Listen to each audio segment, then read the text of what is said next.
Bienvenido, bienvenida a Lecciones de Vida. Estamos cercanos ya al final de otro trimestre más. Y hoy estudiaremos Marcos 14, acerca del complot para matar a Jesús. Este libro nos dice explícitamente que el complot se había estado gestando desde hace algún tiempo, dado el hecho de que los principales sacerdotes y los escribas buscaban cómo arrestarlo en secreto y matarlo. Así el deseo de los enemigos de Jesús de darle muerte comienza a tomar forma siniestra. Y Marcos 14 narra los acontecimientos de la traición de Jesús y su condena por parte de los líderes religiosos. Los temas de esta lección serán, número 1, la unción de Jesús con perfume costoso. Número 2, el abandono de Jesús por parte de Pedro. 3, el sufrimiento de Jesús como cumplimiento directo de la profecía. En un momento más regresaré.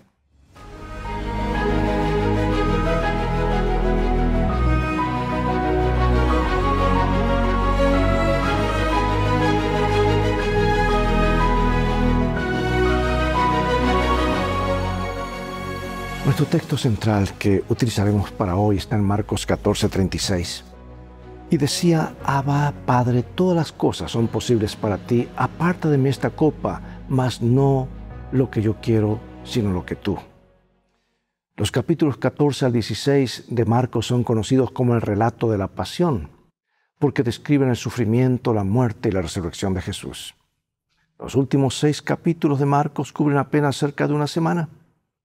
La mayoría de los eventos allí registrados ocurren el jueves y viernes de la semana de la pasión.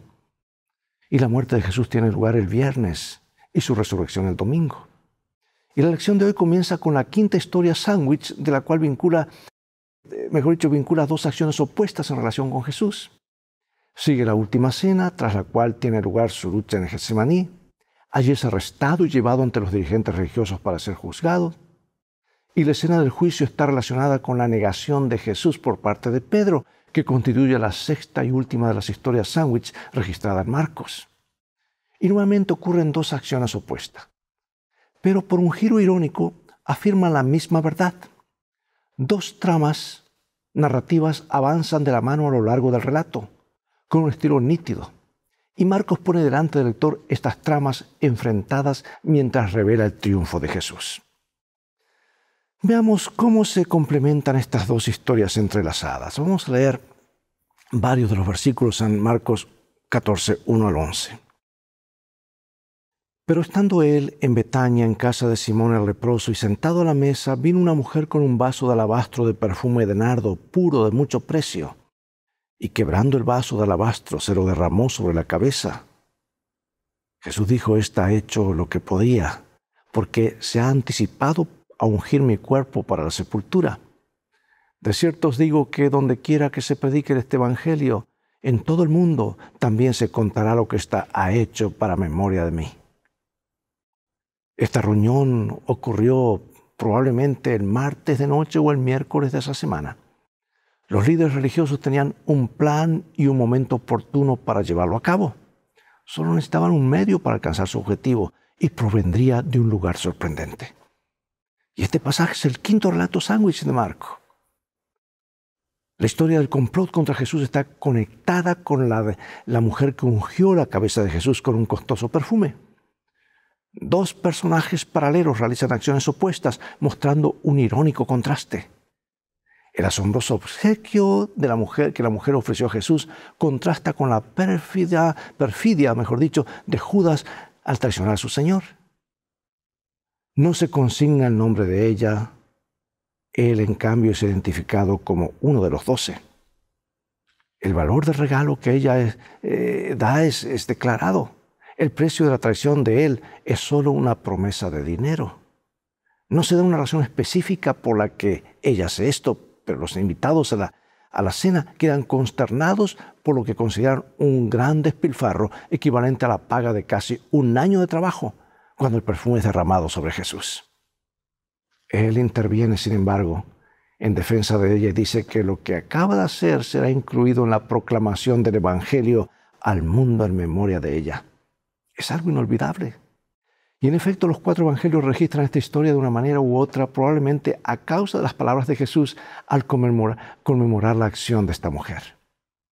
La traición de Judas también es inolvidable. Marcos da a entender que su motivación fue la codicia. Y el Evangelio de Juan lo dice explícitamente. Marcos juega con la palabra bueno para ilustrar que existen dos motivaciones o trampas diferentes en juego en estas historias. Y en Marcos 14:6 Jesús declara buena, hermosa la acción de la mujer.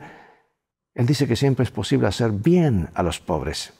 Y en Marcos 14 dice que la acción de ella es parte de las buenas noticias del Evangelio.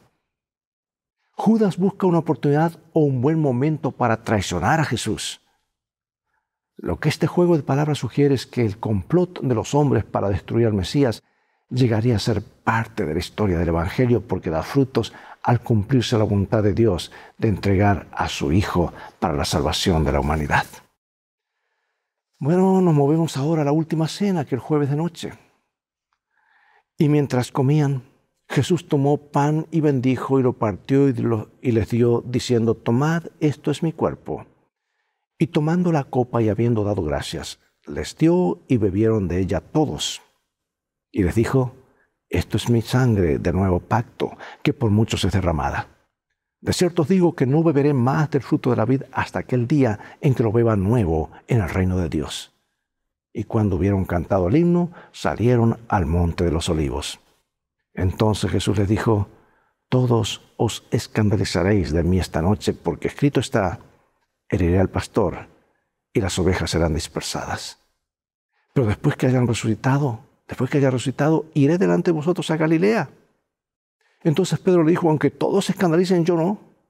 Y dijo Jesús, de cierto te digo que tú hoy, esta noche, antes que el gallo haya cantado 2 veces, me negarás 3 veces.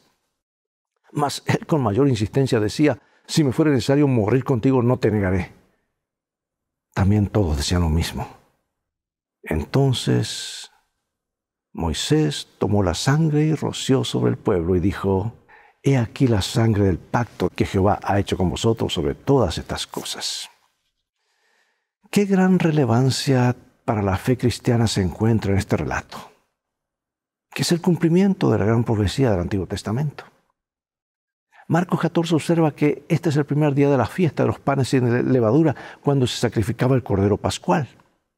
La cena se realizaba al atardecer del jueves. En la última cena Jesús instituye un nuevo servicio conmemorativo. Ya no era más el corderito, es una transición que parte de la celebración de la Pascua judía y se vincula directamente con la salida de Israel de Egipto y su transformación en pueblo del pacto de Dios en el Sinaí. Y en Éxodo 24:8, cuando Moisés allí ratifica el pacto, Moisés rocía al pueblo con la sangre de los sacrificios y dice, esta es la sangre del pacto que el Señor ha hecho con ustedes acerca de estas cosas. Ahora, qué interesante el cumplimiento llamativo del hecho de que en la cena del Señor instituida aquí por Jesús, no se hace uso alguno del cordero de la cena pascual. Esto se debe a que Jesús es el Cordero de Dios. El pan de la cena del Señor representa su cuerpo. El nuevo pacto es sellado con la sangre de Jesús, la cual está representada por la copa y su contenido. Él dice, esto es mi sangre del nuevo pacto, que es derramada en favor de muchos. Entonces, en medio de todo esto, Jesús predice que sus discípulos lo abandonarían. Y cita Zacarías 13, que habla de la espada que hiere al pastor y de la resultante dispersión de las ovejas. Jesús es aquí el pastor y sus discípulos son las ovejas. Es un mensaje duro y deprimente, pero Jesús agrega una palabra de esperanza al repetir la predicción acerca de su resurrección y añade que irá delante de ellos a Galilea. El joven que estaba en la tumba vacía de Jesús se refiere en Marcos 16:7 a esa predicción que por lo tanto tiene un peso especial aquí. Pero todo esto es demasiado difícil para aceptar para los discípulos, especialmente para Pedro, quien argumentaba que todos los demás pueden caer menos él. No obstante, Jesús continúa con un lenguaje solemne y predice que Pedro lo negará 3 veces antes que el gallo cante 2 veces. Y la predicción jugará un papel crucial en la escena del juicio de Jesús y la negación de Pedro. Por ello juega también un papel crucial aquí. Bueno, ¿qué aprendiste de las ocasiones en las que prometiste a Dios que harías o no algo y terminaste no haciendo lo que prometiste hacer o haciendo lo que prometiste no hacer? Nos pasa igual que Pedro, ¿verdad? Bueno, entonces llega el Getsemaní. ¿Qué pidió Jesús en oración en Getsemaní y cómo fue contestada su oración? Escucha bien, porque a veces queremos usar a Dios para nuestros propósitos, que Él conteste de acuerdo a lo que yo le pido. Mira Marcos 14, 32 en adelante. Vinieron pues a un lugar que se llama Getsemaní y dijo a sus discípulos: sentaos aquí, entre tanto que yo oro. Y tomó consigo a Pedro, a Jacobo y a Juan y comenzó a entristecerse y a angustiarse. Y decía: Abba, Padre, todas las cosas son posibles para ti, aparta de mí esta copa, mas no lo que yo quiero, sino lo que tú. Otra vez fue y oró diciendo las mismas palabras. He aquí el Hijo del Hombre es entregado en mano de los pecadores. Levantaos, vámonos. He aquí se acerca el que me entrega. Dejando atrás la ciudad amurallada de Jerusalén, donde había comido la Pascua, Jesús y sus discípulos cruzaron la calle, mejor dicho, el valle del Cedrón, en dirección a un jardín en la ladera del Monte de los Olivos. El nombre Getsemaní significa prensa de aceite, lo que sugiere que había una prensa para procesar aceite de oliva en las proximidades. La ubicación exacta del jardín es desconocida, pues los romanos talaron todos los olivos del monte durante el asedio en Jerusalén en el año 70. Y cuando llegaron al jardín, Jesús dejó allí a sus discípulos y fue más lejos en compañía de Pedro, Santiago y Juan. Pero luego deja también a los tres y prosigue solo. Y este distanciamiento sugiere que Jesús está cada vez más aislado y solo mientras hace frente a su sufrimiento venidero. Jesús ora pidiendo que la copa del sufrimiento le sea evitada, pero solo si es la voluntad de Dios. Usa la palabra aramea Abba, que Marcos traduce como padre. El término no significa papá, como algunos han sugerido. La palabra usada por un niño para dirigirse a su padre era Abi. Sin embargo, el uso de la expresión Abba, padre, lleva en sí un toque de vinculación familiar estrecha. Jesús estaba pidiendo la supresión de la copa del sufrimiento, pero se somete a la voluntad de Dios. Compara esto con el Padre Nuestro. Hágase tu voluntad, en el cielo como en la tierra. Y en el resto del relato de la pasión resulta obvio que la respuesta de Dios a la oración de Jesús es no. No suprimirá la copa del sufrimiento porque la salvación se ofrece al mundo por medio de esa experiencia. Cuando enfrentamos dificultades, es alentador tener amigos que nos apoyan, ¿verdad? En Filipenses 4:13, Pablo se refiere a hacer todas las cosas por medio de uno que nos fortalece. Y muchos olvidan lo que dice Filipenses 4:14, que comienza con sin embargo. El texto dice, sin embargo, bien hicieron en participar en mi tribulación. Esto es lo que Jesús deseaba en Getsemaní. 3 veces acudió a sus discípulos en busca de consuelo. En las 3 ocasiones estaban durmiendo. Finalmente los despertó para que fueran con él a hacer frente a la prueba. Él estaba listo, ellos no. ¿Y qué ocurre a continuación que es tan crucial para el plan de salvación? Dice, luego, hablando él, aún vino Judas dando señal diciendo, al que yo besare, ese es, prendedle y llevadle con seguridad. Y cuando vino, se acercó luego a él y le dijo, Maestro, Maestro, y le besó. Entonces ellos le echaron mano y le prendieron. Es sorprendente cómo uno de los colaboradores más cercanos de Jesús lo entregara a sus enemigos. Los evangelios no entran en grandes detalles acerca de la motivación de Judas, pero podemos tener vislumbres de lo que Dios reveló a su profetisa. Judas tenía naturalmente un fuerte amor por el dinero, pero no siempre había sido lo bastante corrupto para realizar una acción como esta. Había fomentado el mal espíritu de la avaricia hasta que éste había llegado a ser el motivo predominante de su vida. El amor al dinero superaba su amor por Cristo. Y al llegar a ser esclavo de un vicio, se entregó a Satanás para ser arrastrado a cualquier bajeza de pecado. La traición en sí misma es algo lamentable para todos, incluso para quienes se valen de los traidores. Pero la acción de Judas es particularmente repugnante porque él procura ocultar su traición bajo el disfraz de la amistad. Él da instrucciones a la muchedumbre para que arresten al hombre a quien bese. Parece que Judas quería que su perfidia quedará oculta a Jesús y a otros discípulos. El caos se desata cuando la turba arresta a Jesús. Alguien saca una espada. Juan 18 dice que fue Pedro y corta la oreja al siervo del sumo sacerdote. Yo pienso que Pedro tiró para cortarle la cabeza, pero el muchacho se hizo a un lado y le cortó la oreja.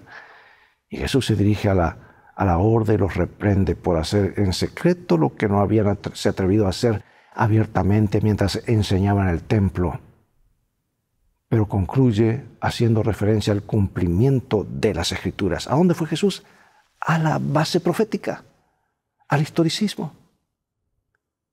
Es otra señal de la trama que recorre todo el relato de la pasión. La voluntad de Dios está llegando a su cumplimiento, aunque la voluntad del hombre esté operando para destruir al Mesías. Todos los discípulos huyen, incluyo Pedro, quien sin embargo reaparecerá siguiendo a Jesús de lejos y metiéndose finalmente en más problemas. Y Marcos 14, 51 y 52 registra el hecho de que un joven seguía a Jesús, un dato que no aparece en ninguno de los evangelios canónicos. Algunos piensan que era Marcos mismo, pero es improbable. Lo destacable es que huyó desnudo, dejó su ropa y salió huyendo. Cuando dicen desnudo es simplemente quitarse el manto y lo demás. No es que estaba totalmente desnudo, sino desnudez se consideraba cuando se usaba solamente una parte de la ropa que cubría las partes interiores. Dejó a Jesús y huyó de él. Piensa en la temible idea de que la esclavitud a un solo vicio condujo a Judas a hacer lo que hizo. ¿Qué debería decirnos esto acerca del odio al pecado y por la gracia de Dios de la victoria sobre él? Bueno, Jesús es ahora traído ante el Sanedrín y la primera parte del juicio allí comienza. Se trata de un ejercicio de frustración. Los líderes tratan una y otra vez de hacer valer sus acusaciones contra Jesús. Y el escritor del Evangelio destaca que el testimonio era falso y que los testigos nunca se pusieron de acuerdo. Finalmente el sumo sacerdote se levanta y se dirige directamente a Jesús. Al principio Jesús no responde, pero entonces el sumo sacerdote, invocando a Dios como testigo y en su nombre, exige que Jesús responda si es el Mesías. Y Jesús admite franca y directamente que sí, y cita a Daniel 13 y 14, cita la profecía que describe al Hijo del Hombre sentado en la diestra de Dios y viniendo en las nubes del cielo. Esto ya es demasiado para el sumo sacerdote, quien rasga sus vestiduras y pide que Jesús sea condenado, lo cual es concedido inmediatamente por el concilio. Los líderes comienzan a humillar a Jesús escupiéndole, cubriéndole su rostro, golpeándolo y pidiéndole que profetice. Mientras Jesús está dentro siendo juzgado y dando un testimonio fiel, ¿dónde está Pedro? Está afuera, dando un reporte falso. Esta es la sexta y última historia sándwich en Marcos. Y aquí la ironía es particularmente aguda. Aquí hay dos personajes paralelos, Jesús y Pedro, realizando acciones opuestas. Jesús da un testimonio fiel, Pedro uno falso. Pedro es abordado en 3 ocasiones por una sierva y por espectadores, y en cada ocasión niega cualquier asociación con Jesús, incluso maldiciendo y jurando. Y en este punto un gallo canta por segunda vez. Y Pedro recuerda entonces súbitamente la predicción de Jesús de que negaría a su Señor 3 veces esa misma noche. Se quiebra y llora. Y aquí la impresionante ironía. Cuando terminan de juzgar a Jesús, le cubren los ojos, lo golpean, le ordenan profetizar. La idea era burlarse de él, pues no podía ver quién lo golpeó. Sin embargo, en el mismo momento en que ellos están haciendo esto, Pedro está negando a Jesús en el patio, cumpliendo así una de las predicciones de Jesús. Y en consecuencia, Pedro demuestra al negar a Jesús que este es el Mesías. ¿Qué palabras de esperanza le dirigirías a alguien que, aun queriendo seguir a Jesús, fracasa a veces en su intención? ¿Quién de nosotros no ha fallado a veces al no hacer lo que sabemos que Jesús quiere? Y ahora concluimos. ¿Has pensado en la razón por la que Judas traicionó a Jesús? Escucha esta cita que nos arroja abundancia de luz. Judas razonó que si Jesús iba a ser crucificado, el evento debía suceder. Su propio acto de traicionar al Salvador no cambiaría el resultado. Si Jesús no muriera, solo lo obligaría a liberarse. Y en cualquier caso, Judas ganaría algo con su traición. Y esta otra cita referente a Pedro. Mientras los juramentos envilecedores todavía estaban frescos en los labios de Pedro y el agudo canto del gallo repercutía en sus oídos, el Salvador se desvió de sus ceñudos jueces y miró de lleno a su pobre discípulo. Al mismo tiempo, los ojos de Pedro fueron atraídos hacia su maestro. En aquel amable semblante leyó profunda compasión y pesar, pero no había ira. La visión de ese rostro pálido y doliente, esos labios temblorosos, esa mirada de compasión y perdón, atravesó su corazón como una flecha. Su conciencia se despertó. La memoria se activó. Pedro rememoró su promesa de unas pocas horas antes de que iría con su Señor hasta la cárcel y hasta la muerte. Y recordó su pesar cuando el Salvador le dijo en el aposento alto que negaría a su Señor 3 veces esa misma noche. Pedro acababa de declarar que no conocía a Jesús, pero ahora se dio cuenta, con amargo pesar, de cuán bien lo conocía a su Señor, de cuán exactamente había leído su corazón, cuya falsedad desconocía él mismo. Ahora compara esto y contrasta a Judas y Pedro. ¿En qué se parecían y en qué se diferenciaban a la luz de la manera como actuaron según el relato de la pasión? Analiza el significado de la cena del Señor. ¿Cómo podemos hacerla más significativa en nuestra iglesia y lograr que aumente el número de quienes participan en ella para renovar su pacto con el Señor, el pacto de sangre que estableció el Señor? Reflexiona acerca del hecho de que Dios dijo no a la oración de Jesús en Getsemaní. ¿Qué significa el hecho de que Dios diga no? Y se lo dijo a su Hijo. Y a veces nosotros queremos sí a toda costa, lo que nosotros queremos, no la voluntad de Dios, sino mi voluntad. Aunque Pedro defraudó grandemente a Jesús al negarlo, Jesús no lo desechó. ¿Qué esperanza puedes extraer de este hecho para ti?